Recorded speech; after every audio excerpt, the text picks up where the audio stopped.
આ વાત સાર્થક થઈ ગઈ છે વડોદરા માટે। વડોદરા મહારાજા સર સયાજીરાવ યુનિવર્સિટીમાં પાછલા 2 દિવસથી વિદ્યાર્થીઓ અને વાલીઓ મહારાજા સયાજીરાવ યુનિવર્સિટીની હેડ ઓફિસ પર જઈને પોતાની રજૂઆત કરી રહ્યા છે કે તેમના બાળકોના એડમિશન યુનિવર્સિટીમાં થઈ જાય, પરંતુ હવે સત્તાધીશો આ વિદ્યાર્થી સંગઠનો અને વાલીઓને પણ કોઈ યોગ્ય જવાબ નથી આપી રહ્યા। વાલીઓ મૂંઝવણમાં છે કે હવે તેમના બાળકો ક્યાં અભ્યાસ કરશે। તમને જણાવી દઈએ કે આ વખતે તો 12માનું રિઝલ્ટ પણ સૌથી વધારે આવ્યું છે, એટલે 12માના વિદ્યાર્થીઓ સૌથી વધુ પાસ થયા છે। હવે આ વિદ્યાર્થીઓને જો મહારાજા સયાજીરાવ યુનિવર્સિટીમાં એડમિશન નહીં મળે તો આ વિદ્યાર્થીઓ ક્યાં જશે? સ્વાભાવિક છે કે આ વિદ્યાર્થીઓ વડોદરાની ફરતે ખાનગી કોલેજોમાં એડમિશન લેશે।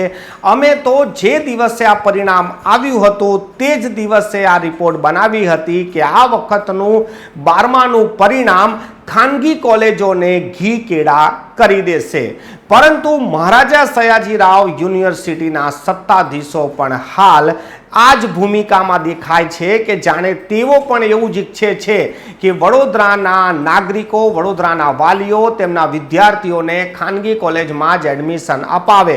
તેથી જ વડોદરાના સ્થાનીય વિદ્યાર્થીઓનું આ વખતનું એડમિશન ખૂબ જ ઓછું કરી દેવામાં આવ્યું છે, અને તેની સાથે તો મોટી વાત એ છે કે યોગ્ય જવાબ પણ આપવામાં આવતા નથી। અમે તો પહેલાથી જ કીધું હતું કે મહારાજા સયાજીરાવ યુનિવર્સિટીમાં સત્તાધીશો જે રીતે તાનાશાહ બની ગયા છે અને જે રીતે પોતાનું મન ચાહ્યું કામ કરી રહ્યા છે, સૌથી મોટી વાત એ છે કે લોકશાહીમાં જીવતા સત્તાધીશો યોગ્ય જવાબ સુદ્ધા નથી આપતા કે પછી વાલીઓને સમજાવતા બી નથી અને વાલીઓ સાથે વાત પણ નથી કરતા।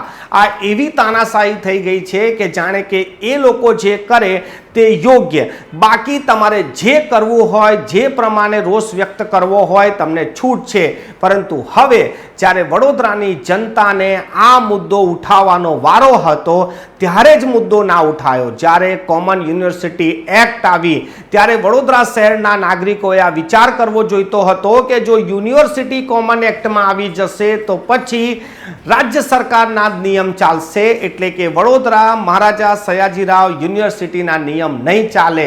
70% અનામતનો જે મામલો છે તે હવે ચર્ચામાં છે।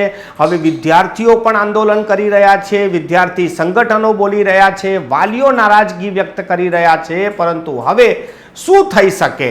બધું જ ખતમ થઈ ગયું છે। હવે તો એવા લોકોના હાથમાં સત્તા જતી રહી છે જેઓ વર્ષોથી મનમાની કરી રહ્યા છે અને આગળ પણ એવી જ મનમાની કરશે। હવે તમારી હાથમાં કશું રહ્યું નથી, માત્ર પસ્તાવાને। તેથી જ અમે કહીએ છીએ કે આ પસ્તાએ ક્યાં હોત જબ ચિડિયા ચુગ ગઈ ખેત। વાલીઓ, વિદ્યાર્થીઓએ આ યુનિવર્સિટીના હિતમાં પહેલા જ અવાજ ઉઠાવવો જોઈતો હતો, અને અવાજ ઉઠાવતી વખતે તેમને આ ભૂલી જવું જોઈતું હતું કે તેઓ કઈ પાર્ટીને સમર્થન કરે છે। રાજકીય પાર્ટી અલગ બાબત છે, તમારો વોટ આપવાનો અધિકાર અલગ બાબત છે, પરંતુ જ્યાં તમારા બાળકનું ભવિષ્ય આવતું હોય ત્યારે તમારે લડત લડવી ખૂબ જ જરૂરી છે। એ લડાઈ જો તમે લડ્યા હોત તો આજે તમારી યુનિવર્સિટી પણ આઝાદ હોત અને તમારા બાળકોની એડમિશન માટે તમારે આવી રીતે ભર તડકામાં ત્યાં રજૂઆત કરવા ના જવું હોત, પરંતુ હવે તો બધું જ પતી ગયું છે। એડમિશન પ્રક્રિયા ચાલુ થઈ ગઈ છે, પહેલું મેરિટ પણ આવી ગયું છે, અને હવે જોવાનું એ રહેશે કે આ બાળકોના ભવિષ્ય માટે આપ શું કરો છો, આપના ચૂંટેલા પ્રતિનિધિઓ શું કરે છે।